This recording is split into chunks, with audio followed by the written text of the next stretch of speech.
Hello, friends and foes, seasons greasons. Another year over.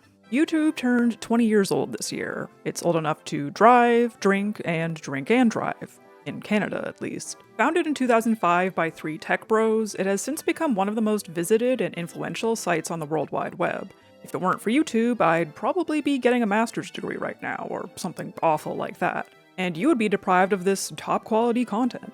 In honor of YouTube's milestone birthday, I thought I'd talk a bit about some YouTube history. In the site's early days, it was primarily used by people to upload random things to share with people they knew, but soon certain videos started to pop off, reaching far outside the uploader's circle and gaining thousands or even millions of views. This brought a kind of internet fame to some channels, as more and more people subscribed to them to see what they would upload next. In 2007, YouTube introduced the Partner Program, which is what allowed creators to start making money from their videos, and thus the career of YouTuber was born, paving the way for it to dominate top 10 kids' dream jobs lists 10 years down the road. Not gonna lie, it does feel kind of awesome that I'm living the average kid's dream. Millennials and elder Gen Zs will surely remember the OG YouTubers like Smosh, Fred, Nigahiga, Annoying Orange, and Jenna Marbles. They became household names, at least among kids and teens. With the opportunities this fame afforded, some of them tried to expand into other ventures offline. Given that YouTube videos are in some ways similar to movies and TV shows, expanding into the film and TV industry seemed like it made sense for some channels. And so the era of the YouTuber movie began. For a while there in the 2010s, it seemed like every big YouTuber was landing a film deal.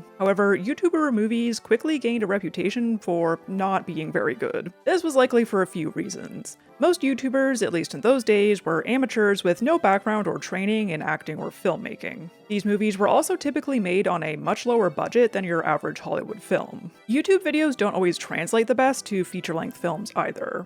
These were the days when videos on YouTube could only be a maximum of 10 minutes long, and while a bit might work well in a 4-minute long sketch, it gets stretched a little thin when extended to an hour-and-a-half long movie. Finally, it's debatable how much passion was really behind some of these movies. In many cases, a YouTuber was approached by some company to make a movie, but were then given little to no creative control over the project, and it just seems like the companies wanted to use them and their pre-established audience to make a quick buck. I find the phenomenon of YouTubers and their failed attempts at infiltrating Hollywood kind of fascinating, so I wanted to take a closer look at a few different YouTuber movies today. But before we get into that, a quick word from today's sponsor, Surfshark. Nowadays, browsing the internet without any protection can be risky. Some of you may remember that my channel got hacked a few months ago, so I've taken my online security and privacy very seriously ever since. That's where Surfshark comes in. When you connect to the internet, Surfshark encrypts all your personal information so that it's hidden from any bad actors. I got hacked because I fell victim to a phishing scam, but had I been using Surfshark, it would have been a lot harder for Bitcoin Magazine to gain access to my account. It's also essential if you're someone who uses public Wi-Fi a lot, as those networks are unsecured, so anyone could potentially have access to your info. Nowadays, most people have multiple devices, so a VPN is kind of useless if it only works on one of them. Thankfully, Surfshark allows you to be protected across unlimited devices, so I can rest easy knowing my information is secure whether I'm using my PC, phone, or laptop. Surfshark also has an alert service that notifies you if your email address, ID, credit card, or other personal data gets leaked online so you can take action immediately. Don't leave yourself vulnerable. Go to surfshark.com/randymoon or use code RandyMoon, all one word,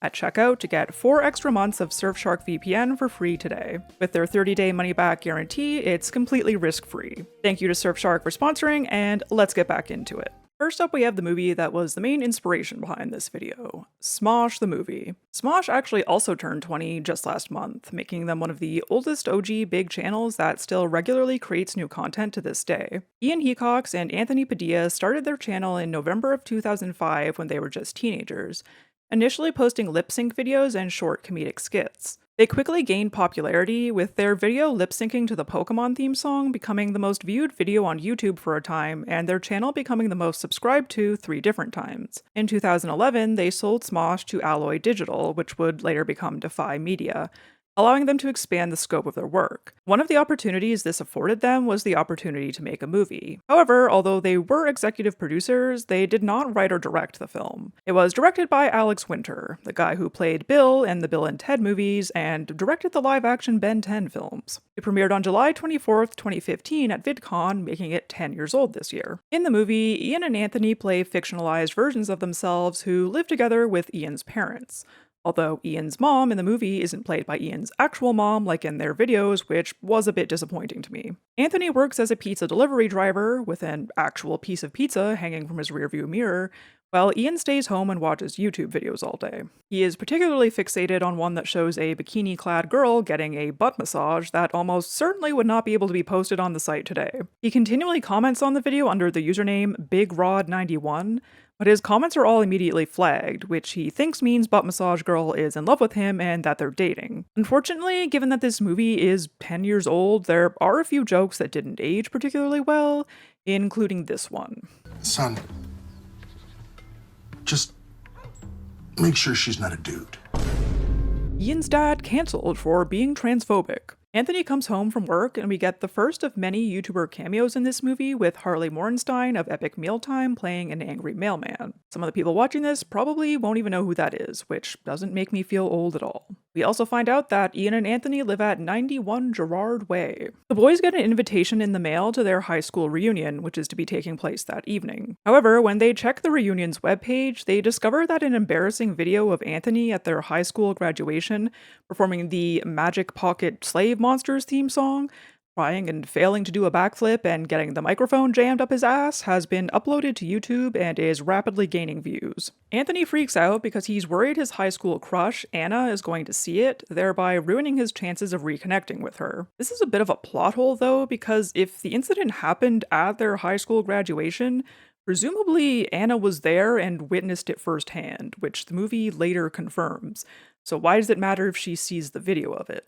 Regardless, Anthony is determined to get the video taken down, but instead of, trying to reach out to the person who uploaded it, they decide to head to YouTube headquarters. They speak to a receptionist played by Grace Helbig, another YouTuber that a quarter of my audience probably won't remember, who directs them to the CEO of YouTube, Steve YouTube. I don't care what Billy's Snapchat says. Billy's Snapchat is a little bitch. I'm Steve YouTube. What I say goes. Now, I had lunch with Sally Instagram 3 days ago. She and Roger Facebook are in. All the social media CEOs' last names being the name of the website did tickle me more than it should have, I must admit. Steve tells them that in order to delete the video, they will have to go inside YouTube. He then flashes them by telling them there's a portal to enter the website under his desk, a joke that would definitely not fly now in a post-Me Too society. The actual portal is behind a door, and Steve equips Ian and Anthony with phones that have a virtual assistant called Deary that will guide them. So they enter YouTube and travel through a series of videos with some of the worst green screen usage I've ever seen in a movie,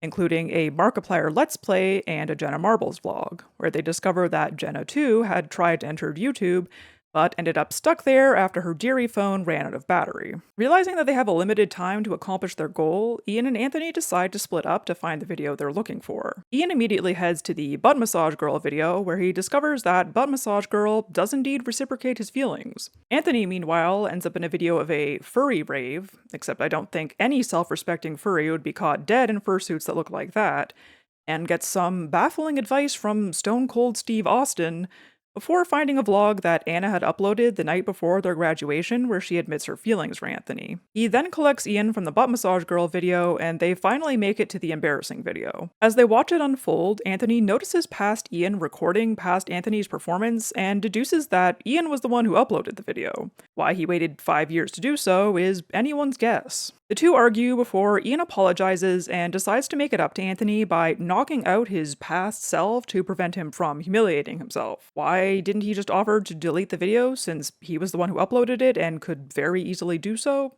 Great question.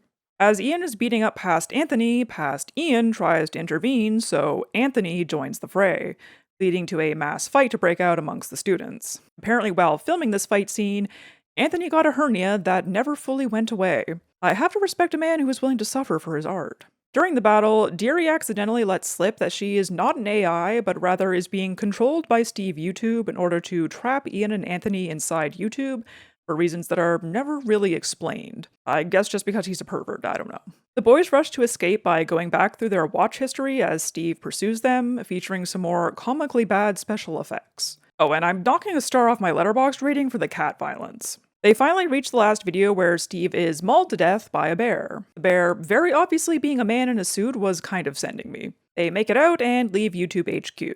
I'm sorry, why does the YouTube logo look like that? YouTube IRL was like, yeah, you can make this entire movie about us, but you can't use our real logo. The boys soon realize that by altering the embarrassing video, they have changed the course of history. The video went so viral that they are now rich and famous. They live in a mansion, although they still live with Ian's parents, sleep in twin beds, and share a room. Ian is dating butt massage girl, and Anthony has 30 bikini-clad girlfriends. Steve YouTube is now a pizza delivery driver and still sexually harassing people. Oh, well, thank you so much. And I actually have a really big tip for you, too. You do? I do. It's actually right inside this pizza box. Okay. Mom, don't look! Don't! Oh! That's funny. Funny. That's supposed to be some of his bush on the pizza. And Jenna Marbles is the CEO of YouTube, as she should be. But Anthony is still hung up on Anna, so they go to the high school reunion. Anthony talks to her, and while she admits that she did have feelings for him back in high school, she feels that fame has changed him. To prove that he's still the same old Anthony, he and Ian perform the Magic Pocket Slave Monsters theme song, and Anthony successfully does a backflip. Anna and Anthony share a kiss, and Butt Massage Girl reveals that her real name is Brad. What the fuck? I feel like what they really wanted to do here was have the girl turns out to have a dick joke, but they couldn't because they had to keep it PG-13. The movie received largely negative reviews from critics, and I can see why. It felt like it was lacking something that made the Smosh videos so funny, probably because it wasn't written by Ian and Anthony. Anthony later said in a video that early drafts of the script felt like they were, quote, trying to guess what Smosh was from an outsider's perspective who had no idea what Smosh was. And even the final movie felt a bit like that to me as a longtime Smosh fan. I think the fact that they had to make it PG-13 didn't work in the movie's favor either, since the comedy in Smosh videos tended to be pretty raunchy. Apparently there's a lost R-rated cut of the film that includes a cameo from Shane Dawson, who we are going to talk about in a minute. I was able to find that scene in a video on Shane's channel on the Wayback Machine. Oh. I think I used it the wrong way. Whatever. Hey, everybody! I figured it out! You put the front part in!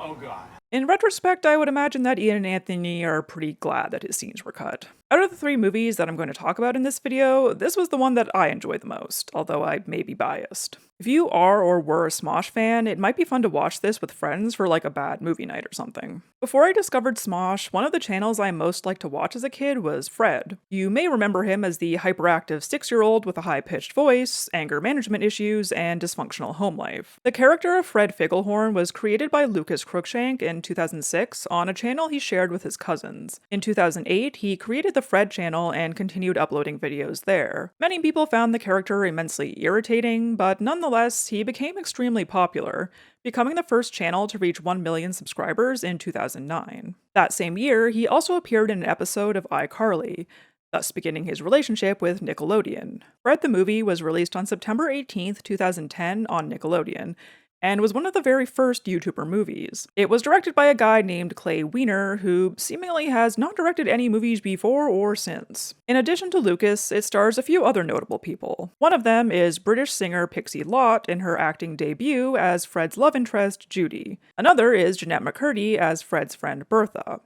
As if that poor girl wasn't going through enough at this time, they made her be in this, too. And finally, there is John Cena as Fred's imaginary father. If I had a nickel for every time a WWE wrestler appeared in a YouTuber movie, I'd have 2 nickels, which isn't a lot, but it's weird that it happened twice. This was John Cena's first time starring in a movie that wasn't affiliated with the WWE in some way, which is funny to think about because he's kind of like a serious actor now. I mean, he was in an episode of The Bear, which is maybe the most Emmy bait television show of all time. There were several changes made to the Fred characters between the videos and the movie. Fred is now 15 instead of 6 and has an overall more pleasant demeanor.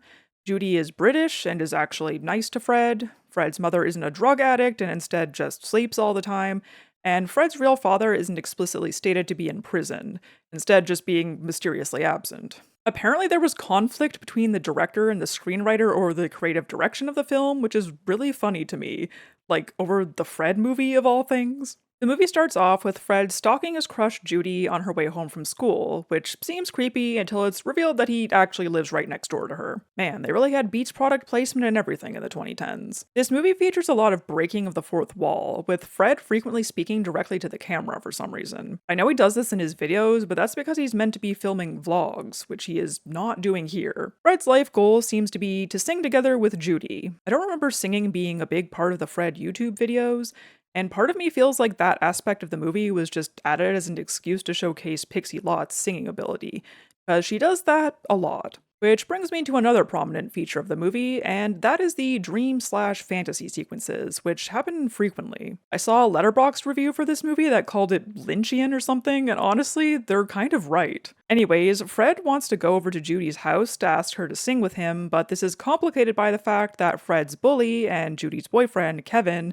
lives across the street from Fred and continually foils his attempts to get to Judy's house. After getting some advice from John Cena, Fred tries to find a way to get over the wall separating his and Judy's backyard so he can, see her back door. I never have seen Judy's back door, but I bet it's really nice.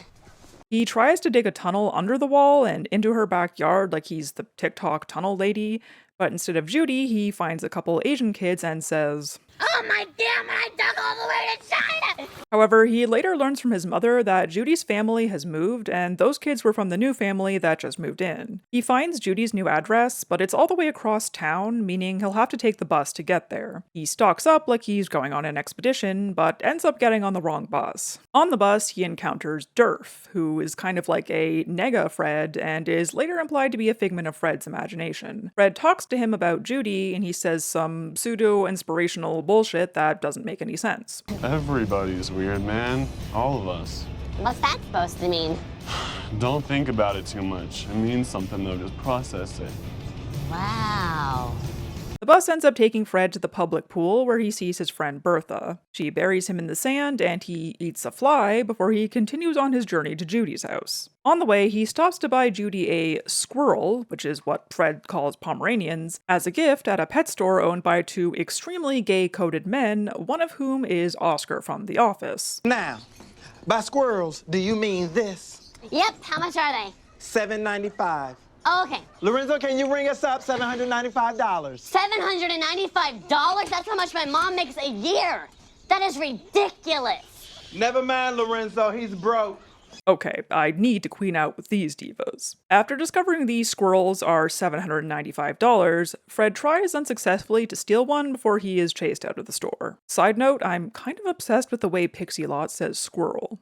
A squirrel!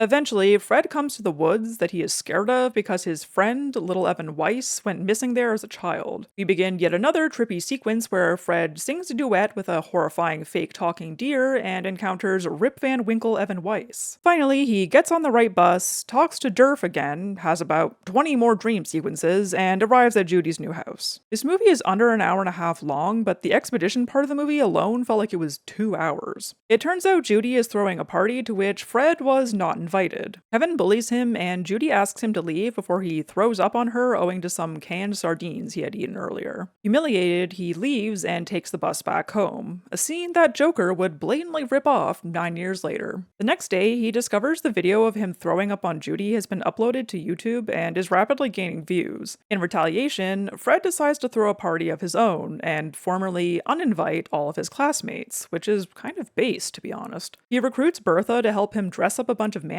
in different outfits and film a video to make it look like he threw a rager. Okay, but why did Fred kind of invent the indie sleaze aesthetic with this? Fred uploads the video to YouTube and becomes an overnight sensation. His classmates all believe the party to be real, Fred becomes popular, and Judy comes over to sing with him. At first I thought the movie was going to do the thing where the unpopular kid's plan to become popular fails, and he realizes that popularity isn't everything, and ends up getting together with the unpopular girl who was there for him the entire time, in this case Bertha, but I guess that would be a little too deep for the Fred movie. Fred the movie was universally panned by the few critics who reviewed it, and has a 0% on Rotten Tomatoes. These critics were obviously adults, though, who weren't exactly the target audience. It was the second highest viewed cable TV movie of 2010, drawing 7.6 million viewers, so it was obviously a hit with kids.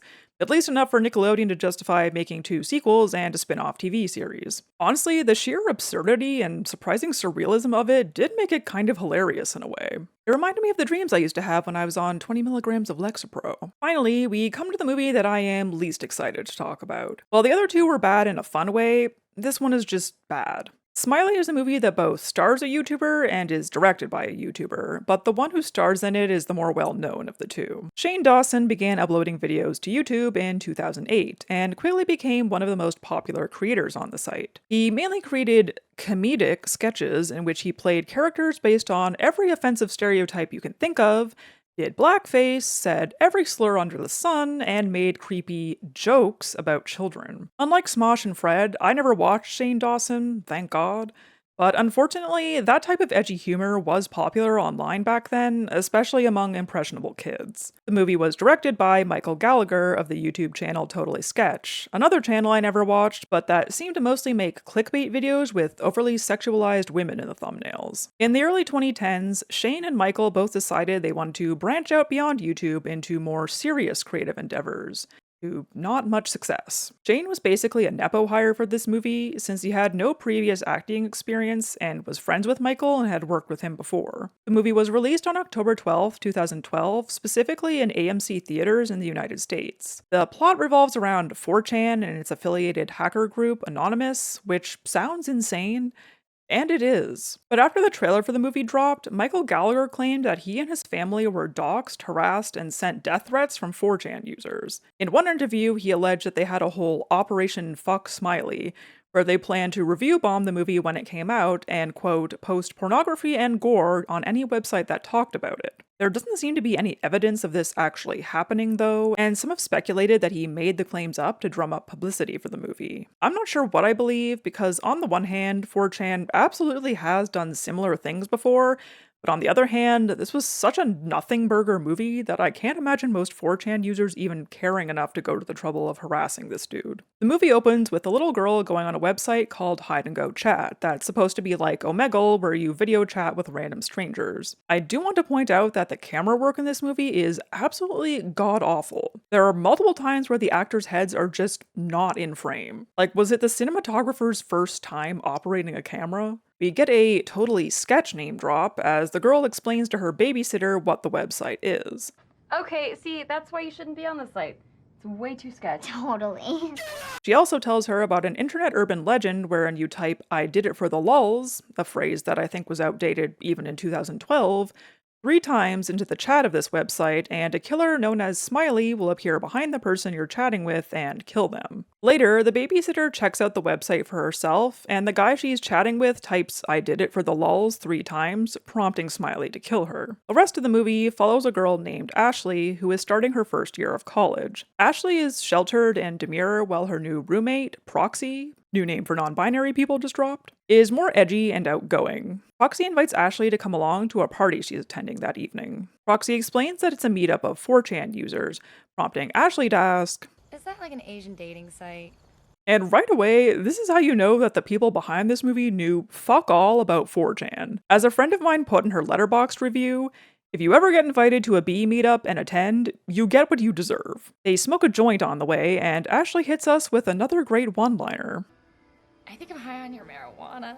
They show up at this guy's house, whose name is Zane, and he immediately starts sexually harassing them and trying to impress them with some fake deep bullshit. I'm used to living alone, or else I'd suggest three's company kind of thing. There's plenty of room, especially in my bedroom.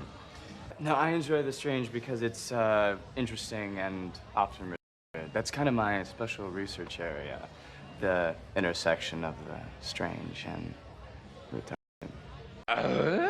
The casual use of the R slur isn't that surprising for a movie from this era, but this doesn't even make any sense. We then meet Shane Dawson's character at last. This character pisses me off, mostly just because it's Shane Dawson, but also because he's supposed to be this nerdy, soft boy, ooh type of guy, but Shane is just so not that. despite the fact you can tell that's how he desperately wishes he was perceived. Anyways, his character's name is spelled like binder, but pronounced like binder for some reason. Ashley briefly flirts with him before Zane and his friends start pelting him with beer cans and calling him pedo bear, and he leaves. Apparently, this was because he had reported CP that had been posted on B. It would make more sense if they were calling him pedo bear because he was the one who posted the CP, but regardless, it's ironic considering, the person playing the character. Now we're gonna go do a meet and greet, so I'm sure I'm gonna motorboat a lot of underage bitch. One of the guys at the party then gets on hide and go chat and starts chatting with a girl who turns out to be the babysitter from the beginning of the movie. So as we know, he types "I did it for the lulz" 3 times and Smiley comes and kills her. I'm sorry, but the amount of times "I did it for the lulz" is uttered throughout this movie makes it impossible to take seriously. Like, I'm supposed to find this scary? Ashley asks if it was real, and everyone's answer is essentially, Despite this less than reassuring answer, Ashley seems surprisingly nonchalant about having just witnessed a brutal murder and goes to class the next morning like nothing happened. There are a few scenes throughout the movie of Ashley going to this philosophy class, and all of them consist of the professor saying some more terribly written, fake deep nonsense for 5 minutes, to the point where I started to zone out every time he started speaking. This particular scene is only notable because it has a cameo from Tobuscus. This movie is currently 0 for 2 on casting YouTubers who haven't been cancelled, and I can't for the life of me figure out what he's supposed to be saying here. It sounds like he's saying, "You smell better than I do," but surely that can't be right. Do you have a bench some of the technical equipment? Thanks. Why do you think this class... Honestly, half of the dialogue in this movie is borderline unintelligible. Okay, yeah, I have auditory processing disorder, but even I don't usually struggle to understand what people in movies are saying this badly. It's like they shot every scene in one take or something. Also, after the class, Ashley asks the prof if she can have all the semester's assignments in advance, and he says, "Are you hitting on me?" Electric chair. That evening, she sees another video on YouTube of someone getting killed by Smiley. You really could just post anything back in the day. And gets all worried again about Smiley being real, so she and Proxy go on hide and go chat to test it out for themselves. They decide to unleash Smiley on a dude who flashes them. Penis! Kind of based, actually. Sure enough, Smiley kills him, and Ashley starts freaking out, but Proxy convinces her not to say anything to anyone. The next day, Ashley bumps into Binder and they discuss Smiley and whether or not he's real. Binder says, Well, I think Smiley's only real when people make him real. I don't know if Smiley's real. I mean, I think the videos are real. That probably doesn't make any sense. No, it doesn't. It seems like they were trying to hint towards Smiley being some kind of unfathomable, malevolent entity as opposed to just a guy in a mask. But that doesn't really work when you fully showed him at the very beginning of the movie and he looks stupid as fuck. As the days go on, Ashley starts losing it. She becomes convinced that Smiley is stalking her and trying to kill her, but everyone around her gaslights her and basically tells her she's crazy. This culminates in a public crash out where she destroys her own laptop in the library. Finally, she decides to go to the police, but of course, they don't gaff. One of the detectives pulls up a video of her crash out that was uploaded to YouTube to dismiss her as like a crazy hysterical woman. How did you get that? How did we get it? I think pretty much everybody got it. Over 5 million views since yesterday. Did he say it got 5 million views overnight? I feel like that's unheard of unless you're Mr. Beast, who did not exist in 2012. Everyone knows he was spawned in a lab in 2017. The next day, she hangs out with Binder and is suddenly totally chill and not worried about Smiley anymore. Roxy leaves to go stay with her parents for the weekend, and Ashley is just cool with this. Later that night, she video calls with Proxy, who is worried about Zane since he missed a video call with her because at some point they started dating or whatever. Proxy wants to call the police since they think Smiley might have gotten to him, but Ashley instead offers to go to his house, which also seems very out of character. She tries to contact Binder on the way there, but he's not answering his phone. When she gets to Zane's house, she finds him dead and picks up his gun before returning to her place. Instead of calling 911, she tells Proxy to type "I did it for the lulz" so Smiley will show up and she can kill him herself. However, Binder shows up instead and Ashley shoots him, believing him to be Smiley. Best thing she's done this whole movie. Then Smiley does show up and slits Binder's throat before chasing Ashley through the house. Rather than going out the back door, she inexplicably runs upstairs and multiple Smileys corner her. She jumps out the window to get away from them, seemingly falling to her death.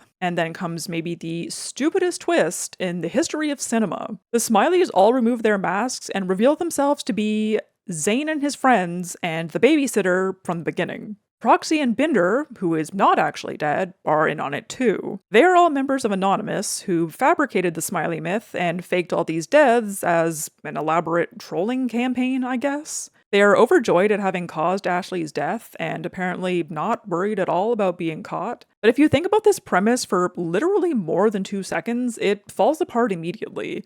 Like, how could they possibly have faked all of that? The whole idea of the website they were using was that it connects you with strangers. And Ashley literally shot Binder, which they couldn't possibly have planned for, and he was somehow totally fine? And why were they targeting this poor random girl? The fuck did she ever do to you? I'm like, what do you say fuck me for? Like, it's genuinely so bad, it pisses me off. It turns out that Smiley might be real after all, though, because Zane types "I did it for the lulz" into the chat with Proxy, and Smiley shows up and kills her. But as if that's not bad enough, there's a post-credits scene that shows that Ashley is not actually dead. Why? Were they trying to leave it open for a sequel? Thankfully, no sequel was ever made. The movie was universally panned by critics and holds a 17% on Rotten Tomatoes. I kind of take issue with the fact that it has a higher rating than the Fred movie, I'm not gonna lie. This movie was straight cheeks. It relied on cheap jump scares for all of the horror, but those weren't even getting me because the movie was so boring, I don't think I was even fully paying attention half the time. At points it seemed like it was trying to have a message of some kind, but I wasn't really able to discern what that was supposed to be. The acting was also something else. Well, do you know where he lives? I don't know. I live with his mom's. Dude, you just come up with that? Although the writers weren't really giving them much to work with. Unfortunately, this wasn't the last time Michael Gallagher would direct a movie, but it seems his other movies weren't much better received than this one. His name's not even blue on Wikipedia. This wouldn't be Shane Dawson's last attempt at acting, either. Don't ask me to make a video on Shane Dawson's other movie, I'm not strong enough for that. Just watch Nikki Carrion's video. This was just a small selection of YouTuber movies, but I thought these 3 gave a pretty good idea of what these movies tended to be like. I do find it interesting that YouTube itself was shown or mentioned in some way in all 3 movies. Have you seen any of these movies? What did you think of them? Are there any other YouTuber movies you'd want me to watch for a part 2 of this video? And does 8th grade count as a YouTuber movie? Let me know your thoughts down in the comments. As always, thank you so much for watching. If you enjoyed this video, liking, subscribing, sharing, commenting, or becoming a channel member are all very much appreciated. I'll catch y'all in the next one.